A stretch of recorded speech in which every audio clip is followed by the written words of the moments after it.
பிரைஸ்லாண்ட். இது சென்னை கோட்டூர்புரத்துலேருந்து ஒரு பைபிள் வந்ததுங்க. செமி காம்ஃபெக்ட் இது. இந்த செமி காம்ஃபெக்ட் வந்து பார்த்திங்கன்னா அவருக்காக நம்ம பெண்ட் எடுத்து அழகாக செஞ்சுருக்குறோம் இந்த பைபிள். இப்போ நான் வீடியோ எடுத்துகிட்டு போகிறதுனால இந்த ஜிப்பு கொஞ்சம் ஓப்பன் பண்ணும்போது கொஞ்சம் கஷ்டமாக இருக்கும் எனக்கு பிடிச்சிட்டு.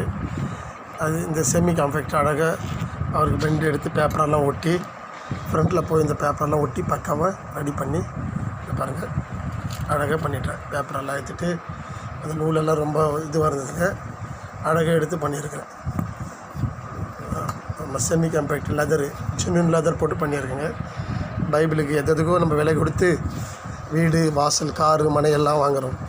ஆனால் கர்த்தருடைய வார்த்தை புறஜாதி மக்கள் வந்து அவங்க வணங்குறது இவங்களுக்கு எதுக்கோ முக்கியம் தராங்க. அது அவங்களுக்கே அந்த நம்பிக்கை இருக்கும்போது நம்ம ஆண்டோடைய வார்த்தை இதை வந்து நிறைய சபைகளில் பார்க்குறேன்.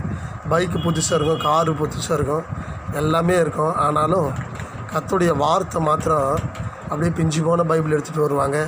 அதுக்கு ஒரு விலை மதிக்க முடியாத இந்த திருமறை உலகத்தை கலக்குது. உலகத்தில் இன்றைக்கி அதிகமாக ஃப்ரெண்டிங் ஆகக்கூடிய ஒரே ஒன்று எதுன்னா இந்த பைபிள் மாத்திரம்தான். விற்பனை ஆகக்கூடியது இது தான். வியாபாரம்னு சொல்லக்கூடாது, இது விற்பனை விநியோகம்.